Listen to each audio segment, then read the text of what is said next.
দেখেন গাইস, আমার ভাইয়া একটা মাংস কাটতেছে। এই দেখেন, এই যে মাংস, এটা হলো চীনা হাঁসের। চীনা হাঁস? হ্যাঁ। এর আগে তুমি কি চীনা হাঁস খেয়েছো? হ্যাঁ। কোথায়? আমার দাদু বাড়িতে।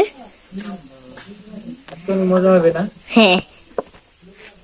বিয়ে খাইছি, অনেক গোস্ত হয়েছে, এখন আমাদের আচ্ছা, এখন রাখি। আল্লাহ হাফেজ। দেখেন গাইস, আমার ভাইয়া একটা মাংস কাটতেছে। ওই যে আমার স্বামী। বন্ধ করে দাও, বন্ধ করে দাও। হাঁসের। কি হাঁস?